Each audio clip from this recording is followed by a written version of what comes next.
Queridos, Evangelho de João, capítulo de número 1, e nós leremos do versículo 5 ao versículo de número 14. Evangelho de João, capítulo 1, do versículo 5 ao versículo de número 14. Diz assim a palavra do nosso Deus: A luz resplandece nas trevas, e as trevas não prevaleceram contra ela. Houve um homem enviado por Deus, cujo nome era João. Este veio como testemunha para que testificasse a respeito da luz, a fim de todos virem a crer por intermédio dele. Ele não era luz, mas veio para que testificasse da luz, a saber, a verdadeira luz que vinda ao mundo ilumina a todo homem. O Verbo estava no mundo. O mundo foi feito por intermédio dele, mas o mundo não o conheceu. Veio para o que era seu, e os seus não o receberam. Mas a todos quantos o receberam, deu-lhes o poder de serem feitos filhos de Deus, a saber, os que creem no seu nome, os quais não nasceram do sangue, nem da vontade da carne, nem da vontade do homem, mas de Deus. E o Verbo se fez carne e habitou entre nós, cheio de graça e de verdade. E vimos a sua glória, glória como unigênito do Pai. Vamos orar novamente, queridos? Senhor, em nome de Jesus, que a tua boa mão, o teu Santo Espírito, estejam sobre nós neste momento. E ao meditarmos na tua palavra, ao refletirmos, ó Deus, diante dela, que o Senhor nos abençoe. Que o Senhor, ó Deus, transforme a nossa vida. Essa é a nossa oração, Pai, em nome de Cristo que nós a fazemos. Amém. Queridos, a ausência talvez seja uma das maiores dores que eu e você podemos sentir. É uma dor angustiante. A ausência é uma dor que mexe com todos nós. Se fôssemos dar sinônimos à ausência, talvez nós pensaríamos em escassez, falta, privação, isolamento, distância. E eu vou parar por aqui porque talvez alguma dessas palavras possam ser gatilhos à nossa vida e ao nosso coração. Não foram poucas as vezes que a Bíblia refletiu e retratou como a ausência causa uma dor profunda em nossa vida. O Salmo de número 13, por exemplo, Davi diz: Até quando, Senhor? Até quando esquecer-te-ás de mim para sempre? Até quando ocultarás de mim o rosto? Ou então o Salmo de número 42, dos filhos de Corá, que dizem: Como suspira a corça pelas correntes das águas, assim por ti, ó Deus, suspira a minha alma. A minha alma tem sede de Deus, do Deus vivo. Quando irei e me verei perante a face de Deus? Dores como a da ausência são muito sentidas e nos deparamos com ela em momentos de morte, em momentos de cruéis rejeições, de arrogância e desvalorização da vida alheia. Perceba, o nosso mundo está cercado por ausência e pela dor da falta. E deixa eu acrescentar algo aqui. Pela falta da presença de Deus.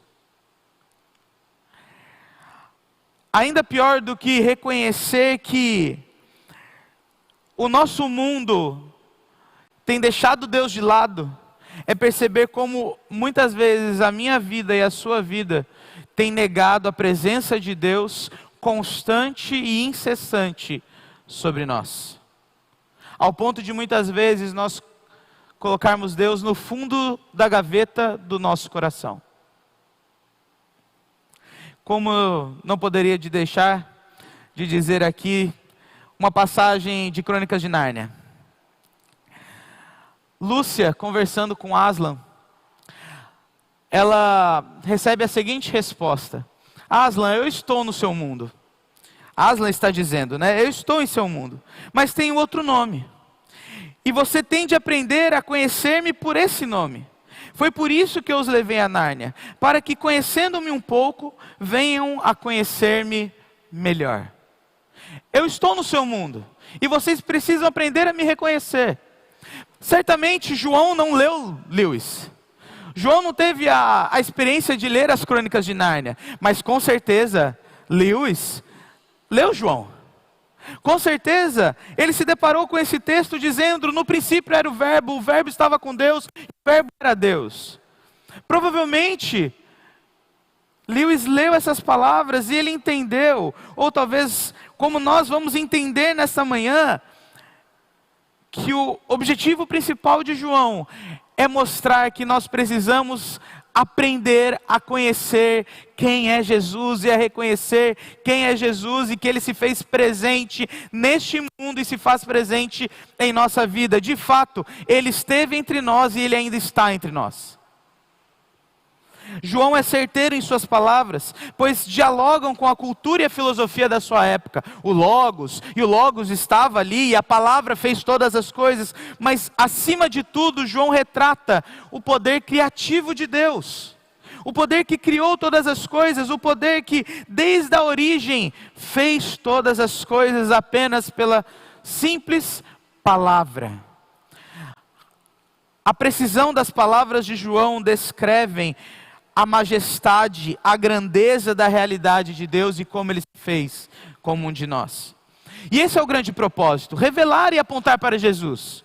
O final do Evangelho de João diz que muitos outros sinais foram feitos, mas estes foram registrados para que creiais que Cristo é o Filho de Deus e que crendo tenham vida e vida em abundância em Cristo. Temos então um texto muito rico à nossa frente. Um texto que descreve Cristo, demonstra características de Cristo. E é um texto importante para toda e qualquer discussão a respeito de quem foi Jesus Cristo, de quem é Jesus Cristo. Mas eu não quero entrar nos detalhes cristológicos aqui. Eu quero atentar para você que de fato o convite desta manhã é para olharmos para esses versos e termos a convicção de que Cristo se fez como um de nós, e Ele é a razão de toda a criação, Ele é a razão de toda a história, e de que o Natal é a lembrança de que Deus se fez como um de nós, e Ele entrou na história.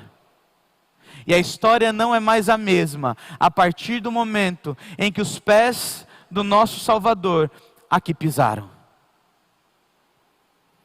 Natal é o início, ou melhor, a lembrança do início do cumprimento da redenção. Entenda, o Natal tem notas de redenção, mas nós podemos ver os acordes da criação. O agir soberano de Deus está presente no Natal, anunciando a luz ao povo que estava em trevas. Isaías, capítulo 9, versículo de número 2, o povo que andava em trevas viu grande luz.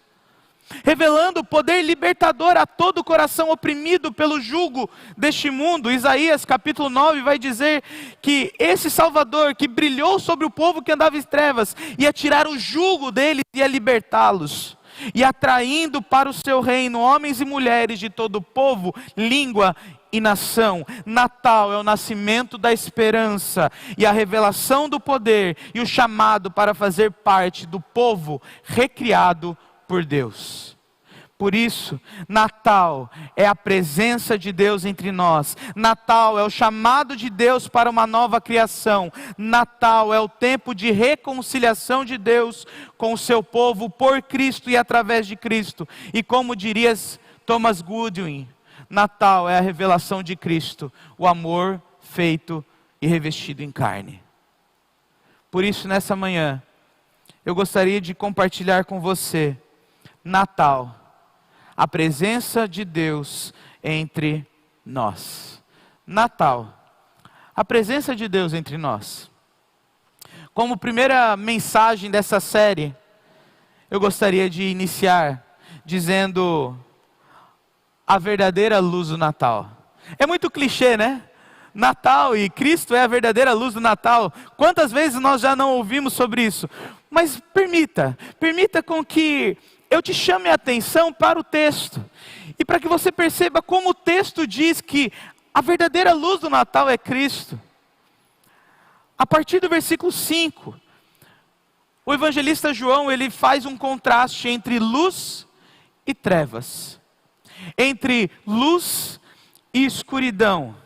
Dizendo que não há qualquer chance de haver ligação ou permanência harmoniosa entre escuridão e luz. As duas coisas não se combinam, as duas coisas não se encaixam, as duas coisas não permanecem no mesmo lugar de maneira harmoniosa.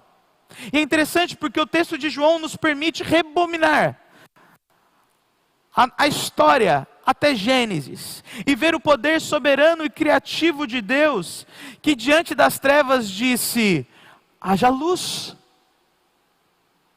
Deixe-me ensinar algo que eu tenho aprendido nos últimos dias, dando aula aos jovens. Nós estamos falando lá sobre criação. E algo muito bonito que nós precisamos aprender é que a criação não é um evento. A criação não foi um momento histórico e tão somente que Deus criou todas as coisas. A criação é o ato de Deus, sim, no início de todas as coisas, mas o ato de Deus constante e permanente sobre todas as coisas. Em outras palavras, Deus ainda está criando. E Deus ainda está fazendo com que todas as coisas aconteçam. Muitas vezes a minha vida e a sua vida faz da atividade da criação como um evento. Mas Deus está criando sobre você e sobre mim todos os dias. Perceba, houve luz na face do abismo e há luz todos os dias na nossa vida ainda hoje. Deus está dizendo, haja luz sobre nós todos os dias. Afinal, o Salmo de número 19 diz que um dia discursa outro dia, e um dia discursa, revela conhecimento a outro dia, a outra noite, mostrando ali que por toda a terra se faz ouvir a voz de Deus. Houve tarde e manhã no primeiro dia, e queridos, ainda há tarde e manhã sobre a nossa vida. A criação de Deus não é um evento, mas é também o seu poder, que mantém diariamente a nossa vida, de momento a momento. Como diria F.F. Bruce, sem a luz, o mundo das pessoas está envolto em trevas. A luz brilhou na escuridão no Gênesis, e ainda brilha na manifestação de Deus entre nós. Por isso Cristo é a verdadeira luz do Natal. A verdadeira luz do Natal, porque de fato, podem até fazer grandes iluminações, enfeites, casas enfeitadas, mas nunca terão o poder de ser luz em si mesmo. Nunca terão o poder de fazer as trevas sumirem. A luz de Cristo é em si mesma poderosa, em si mesma grandiosa, e ela não pode ser dominada, ela não pode ser apagada. É a verdadeira luz. Perceba, Jesus, no capítulo de número 8 do Evangelho de João, diz, eu sou a luz do mundo. Sabe quando que Jesus disse isso? Os irmãos sabem? Havia acabado de passar a festa dos tabernáculos, e junto com a festa dos tabernáculos acontecia uma outra festa, a festa das luzes. Ou seja, o povo de Israel iluminava toda a aldeia, toda a cidade, tudo ficava iluminado. E diante de tudo, de toda a iluminação, Jesus virou diante deles e disse, eu sou a luz do mundo. Eu sou a luz do mundo. Podem ter muitas luzes, podem ter muitos enfeites, pode clarear como vocês quiserem, mas quem é a verdadeira luz? Eu sou a luz do mundo. Queridos, Jesus é a luz do mundo, e Ele trouxe cabalmente essa luz, plenamente essa luz. Em sua vida Ele foi luz, em tudo que Ele fez Ele foi luz. Na prática, portanto, deixa eu te ensinar uma coisa, não seja cego para a verdadeira luz, não permita com que os seus olhos não vejam a verdadeira luz, que é Cristo, o nosso Salvador. Por muito tempo o nosso mundo julgou ser o iluminismo, aquilo que traria claridade à nossa mente. Grandes descobertas, a ciência de vento em polpa, mas nunca essa luz foi como a luz de Cristo. Nunca essa luz trouxe tanta direção como a luz de Cristo, porque Cristo é a verdadeira luz. Mas deixa eu te ensinar mais uma coisa.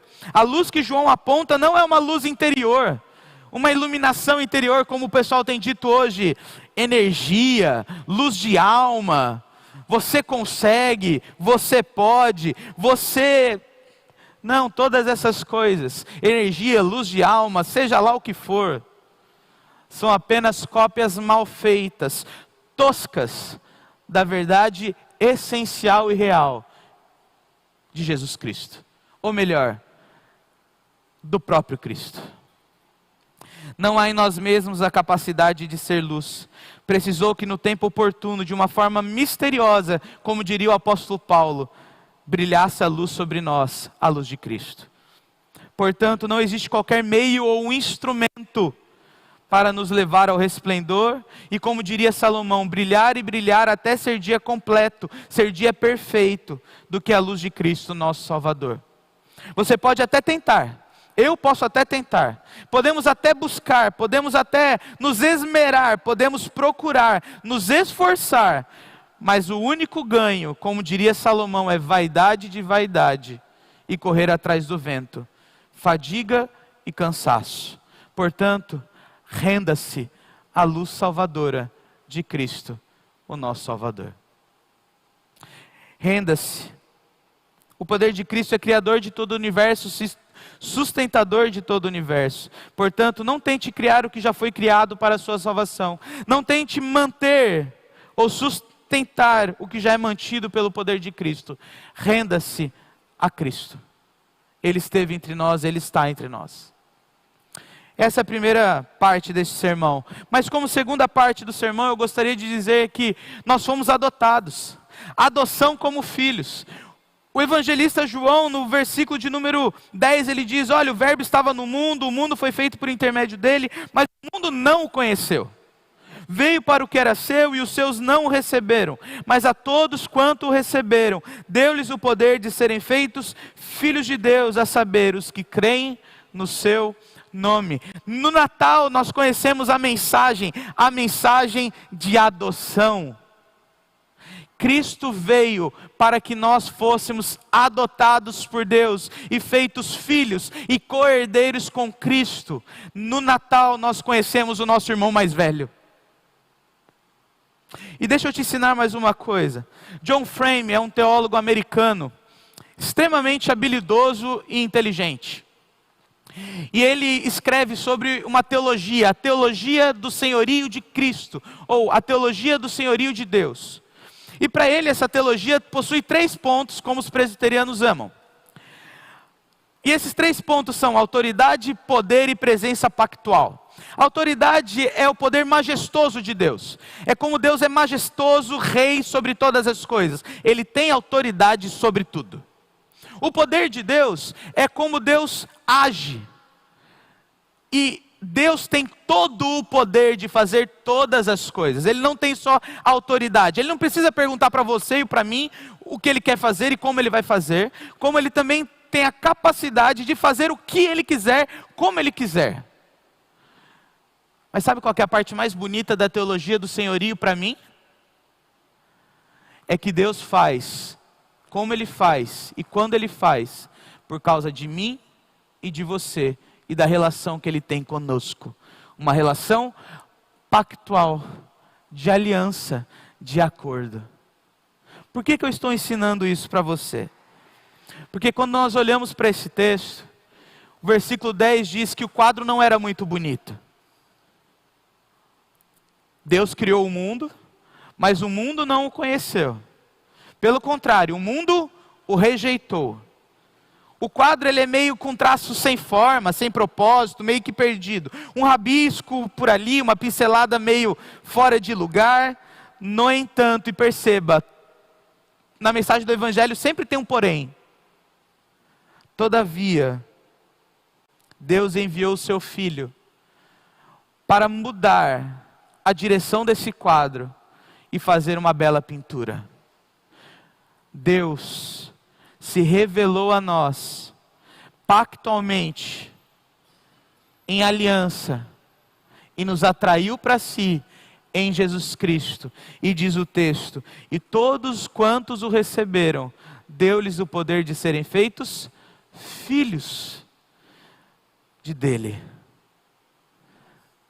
Atraiu com laços de amor, com laços maravilhosos. João retrata em suas palavras a dureza do pecado, mas a graça da adoção. João descreve o favor de Deus em nos tornar objeto do seu amor, apesar de nós, e refazer a ligação que uma vez foi perdida. Existe aqui, portanto, esse aspecto de presença pactual de John Frame, demonstrando que Deus, desde a criação, projetou para si um povo que, apesar da incredulidade, Deus ainda se revela amoroso, gracioso, relacional. Deus se relacionou conosco em Jesus Cristo e nos fez filhos amados, nos quais Ele tem muito prazer. Lembre-se disso. Quando nós vemos o batismo de Cristo e uma voz se ouve no céu dizendo: esse é meu filho amado, em quem me comprazo, em quem eu tenho muito prazer. Ali Deus está nos ensinando que quando somos adotados por Ele, Deus também tem muito prazer em nós por causa de Cristo e através de Cristo. Meu irmão e minha irmã, a presença de Deus e da sua aliança não são ocasionais, mas são um evento, ou melhor, um fato que mudou toda a história. Deus renovou com o seu povo de uma vez por todas a sua aliança e faz com que todos que creem em Cristo sejam feitos família de Deus. Éramos rebeldes, filhos bastardos, mas em Cristo, pela graça e misericórdia de Deus, como diria Oséias, fomos atraídos com laços de amor, laços de afeto, laços inquebráveis, irrefutáveis à família de Deus. Portanto, deixa eu te ensinar algumas coisas através disso. A presença pactual de Deus sobre nós e através de Cristo nos chama a entender e praticar a humildade. Fomos feitos filhos de Deus não pela nossa vontade, não pela carne, nem por descendência, nem porque eu sou presbiteriano de 3ª ou 4ª geração, ou porque você faz todas as coisas certas e eu posso fazer todas as coisas certas. Fomos feitos filhos de Deus pela vontade dEle, os quais não nasceram do sangue, nem da vontade da carne, nem da vontade do homem, mas de Deus. Entenda a humildade. Isso nos humilha, isso nos constrange, isso nos chama à devoção e adoração, de forma que a minha vida e a sua vida deveria ser de joelhos, clamando: Abba, Pai. Mas uma segunda lição aqui é a consciência de que fomos feitos filhos de Deus, nos convida à obediência, porque se a vontade do Senhor é a melhor de todas, paremos de usar a nossa vontade como parâmetro para a nossa vida. Por quê? Porque Deus nos fez filhos dele, e essa paternidade de Deus nos chama e nos convida à obediência sincera dos nossos corações. Ser um filho obediente não é opção para nós, porque nós entendemos que Deus nos amou. Então nós vivamos em obediência. Mas, como uma última lição prática aqui, somos filhos de Deus. Se apegue a isso. Você é filho de Deus, eu sou filho de Deus. E o seu amor por nós é paterno e eterno. O seu carinho por nós é infindável e inegociável. O seu cuidado por nós é constante e incessante. Essa realidade nos convida a descansar e a confiar. Somos filhos de Deus. E o nosso irmão mais velho esteve entre nós e ele está entre nós. A última parte, eu gostaria de dizer para você sobre a glória de Deus entre nós. sobre a glória de Deus entre nós. Sobre a glória de Deus entre nós. Aê, obrigado. Se não for com emoção, não tem graça. João faz um paralelo aqui, queridos. Um paralelo que eu e você não podemos negligenciar.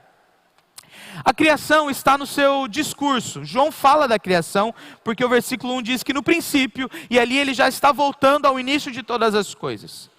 Mas ele também está falando sobre redenção. É um texto que junta, e por isso que é um texto tão belo.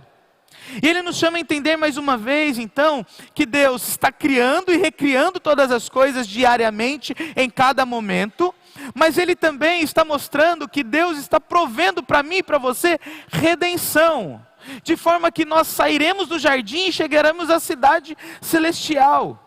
E Deus habitou entre nós a fim de manifestar e revelar a sua glória, para que, crendo na glória de Deus vista pelos nossos olhos, que é Jesus Cristo, Ele está nos convidando a fazer parte de toda a história que Ele está escrevendo, ou melhor, que Ele já escreveu. Eu sei que é meio filosófico, mas entenda. Cristo, ou melhor, Deus está criando e recriando todas as coisas em Cristo. Mas Deus também está redimindo todas as coisas, salvando todas as coisas em Cristo, porque a glória foi vista na terra entre nós. E o Verbo se fez carne e habitou entre nós, cheio de graça e de verdade, e vimos a sua glória, glória como unigênito do Pai. Sabe como que a gente entende melhor isso?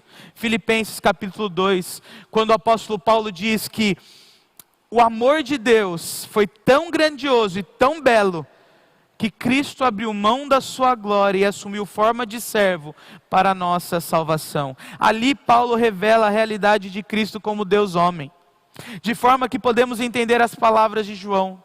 A segunda pessoa da Trindade habitou entre nós, isto é, fez morada conosco, e como um de nós viveu e como um de nós se fez, a glória de Deus entre nós.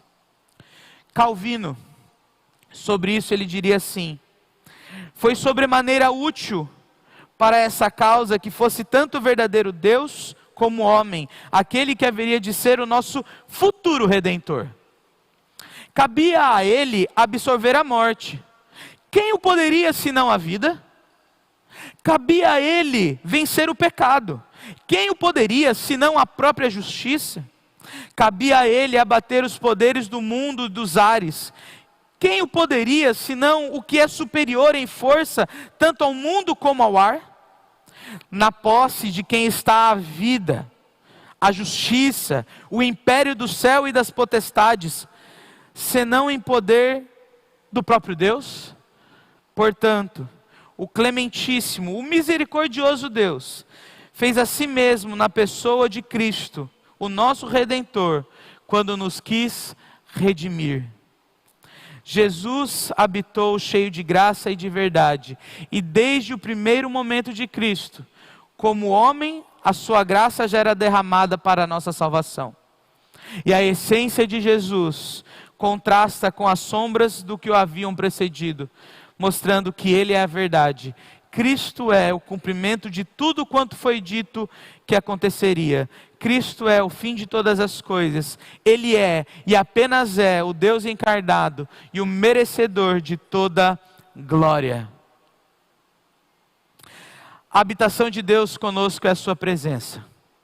Presença sem igual, presença que veio do céu e que precisava ser assim, porque nenhum outro poderia fazer o que Cristo fez. Nenhum outro poderia ser o que Cristo é, para mim e para você. Ou melhor, nenhum outro é o que Cristo é, tão somente, porque Ele é Deus. A habitação de Deus conosco é a sua glória, é como unigênito do Pai, que foi vista, contemplada, e o brilho da sua graça e da sua majestade estão de verdade na pessoa de Cristo. A glória do Salvador é apresentada a nós como fruto da sua majestade, que assumiu a humildade. A glória do Salvador é apresentada a nós como fruto da sua onipotência, que assumiu a forma de servo em graça e verdade. A glória do Salvador é apresentada a nós como fruto da sua eternidade, que assumiu a mortalidade, mas nos revelou Deus, o Pai.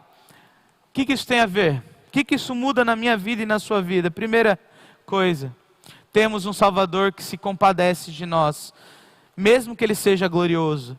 Como diz em Hebreus capítulo 4, versículo de 14 a 16. Agora, sabemos o que temos. Jesus, o grande sumo sacerdote, que nos deu acesso imediato a Deus. Não podemos perdê-lo jamais. Não temos um sacerdote que não conhece a nossa realidade. Ele experimentou a fraqueza e as provações, e experimentou tudo, menos o pecado. Portanto, vamos andar direito e receber o que Ele tem para nos dar. Recebam a misericórdia, aceitem a ajuda. Foi isso que Eugene Peterson falou sobre Hebreus capítulo de número 4. Nós temos um Deus que se compadece das nossas dores. Mesmo que Ele seja glorioso, Ele se fez como um de nós e sabe o que é sofrer. Mas em segunda coisa, não há mais escassez. Não há mais falta, não há mais isolamento, não há mais perda. Em Jesus toda a abundância nos encontrou. Em Jesus toda a plenitude está bem diante de nós.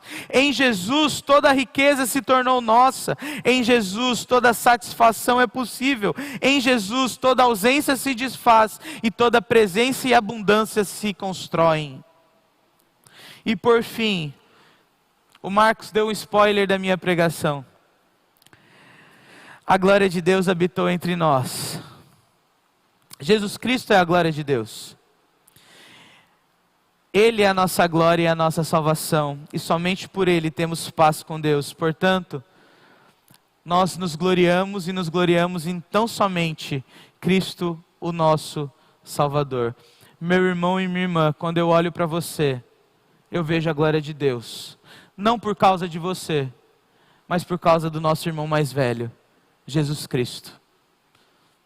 Se há uma coisa em que gloriar, glorie-se na salvação. Glorie-se em Cristo, o nosso Salvador. É por isso que eu quero terminar dizendo: nosso mundo é Nárnia, soluçou Lúcia. Como poderemos então viver sem vê-lo? Nós nunca mais viveremos sem ver o nosso Salvador, porque Ele se fez como de nós. O Natal é a firme convicção que, apesar de não pertencermos a essa pátria, o nosso Salvador se fez presente entre nós, e nós podemos vê-lo, nós podemos crer nele, podemos viver com Ele, podemos experimentar a vida com Ele e a vida nele, podemos encontrar toda a esperança e plenitude nele. De fato, em Cristo, tudo o que nós necessitamos se encontram tão somente nele. Natal é Ele entre nós e em nós.